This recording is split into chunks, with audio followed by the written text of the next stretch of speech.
how long have you had that boat? 85. Since 85, so 85 is 1537. It's a Cygnus 32, they're standard hulls. Mould them, then people fit them out. It was a do-it-yourself man, and there's some good ideas, there's some crazy. My dad's friend in Pittenweem, Davy Stewart, he bought it because he had retired when he was 67, and he didn't take to it, so he bought that boat, but he only had it 2 years, and his wife had put her foot down and said that you have to retire. So I bought it for him in 1985. It didn't have a hauler on it, it had different, I've got pictures in the house. It was a net drum, it went to the trawl, trawling for prawns and that. Just the end of an era, it's time. That's 2 months short of 59 years, so.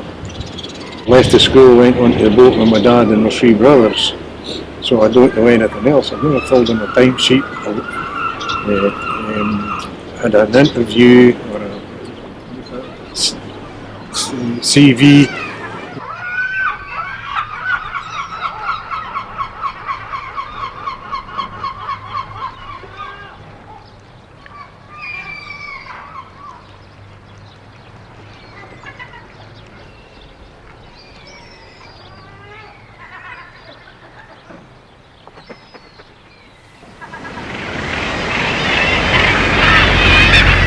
But then David Attenborogh, you know, I just can't emphasise just what a gentleman. What you see on the television is what you get. Take them back into North America, says Gordon. They were staying at the Marine Hotel, which is the hotel. I think I'll have one of your lobsters from IT.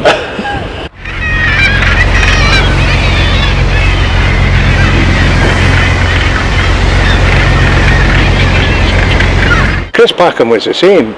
He was very good. I got on well with him, and it was Nature's Top 40, and it was a BBC programme every week. We were number 1. Again, it's the island.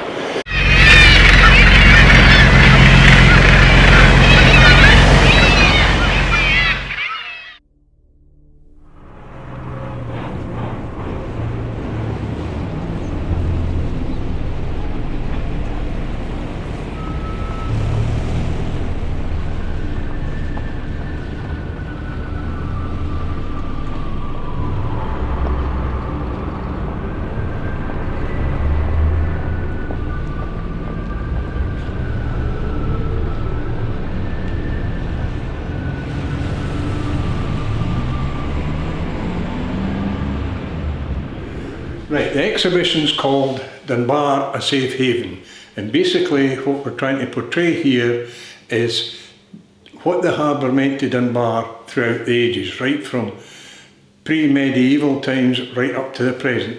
So there's not any specific order, it just, each board depicts a different strata. But if we take this board on the left here, this is aspects of the pier and around the shore. And that shows one of the local boats, the Spitfire, being launched in the early 70s. And the same boat, that was my uncle's boat and my dad's boat, that was built in Port Seaton in 1958. And this is a very rare painting of a lighthouse at the pier end at the old harbour. And the famous Fisherman's Monument, and a wee tatty boat coming in. Well, I had to overlap a little here. That's that. Right, picture I like, a little girl dressed very basically and with no socks and shoes on, but it's a very enchanting picture. And the next one shows a herring being done over in the sandy corner. That would be about the turn of the century. Right, this one goes back a little further. This is a famous lithograph. It's from the Elan End. But can you notice all the masts that are in the big tall masts? But that was the original entrance to the old harbour, or Cromwell Harbour. This goes even further back, the castle in conflict. So this depicts very scarce and patchy history, because it's you're talking about the 11th century, so obviously there wasn't a chapter and verse about it. But we've formulated, you know, it's the castle was on the headland at one time, and then as techniques, it was a wooden stockade, but as techniques developed, they started building stone, and then as gunpowder came into prominence, they had to make the castle bigger and stronger, and the walls thicker. Yep. Now we move on to probably the bonanza or the silver darlings, because there was an awful lot of wealth. There was always trade of one sort or another, but this captured the town greatly, like a lot of East Coast ports. And this is a family affair, and it's reading out the lines which they had to do, because contrary to belief, the Hearn only came for 6 weeks, usually August till middle of September. The last one, by no means the least, it brings it up a little bit to date. It's called Steam, Sail and Oar, because that, in the opposite direction, it was oar, sail and steam. So this just depicts the boats using steam engines, and the rowing boat, you know, these ones are the thing.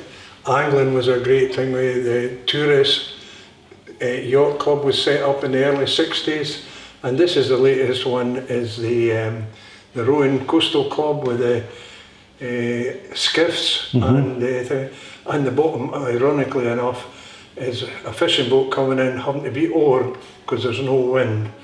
And as always, the lifeboat's in the background liaising with the town, and this is a lovely picture of the primary school pupils being shown round the station by the coxswain and the second coxswain.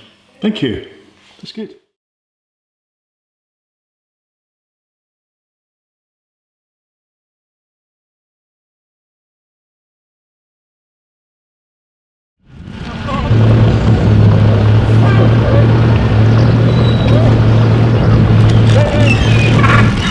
Again, sorry. I'm Peter Chambers. And you've bought the Fisher Lassie? Yes, I have indeed, yeah. And you're going to keep the name? I am. I'm going to keep the name, yeah. And where are you from? From Allalong in Northern Ireland. So you're going to drive all the way with that? We've got a low loader, so we'll get the boat onto the low loader, we'll get a bite to eat, and then we'll fly home.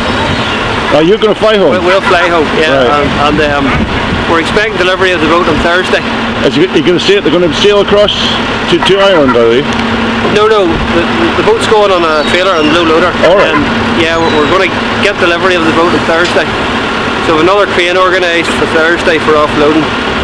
Great. Then we're going to do a few, hopefully spend the next couple of months tidying the boat up a wee bit, just to make a few modifications for herring fishing. And then hopefully by September we're out catching herring. Good. Excellent. Yeah. Thank you.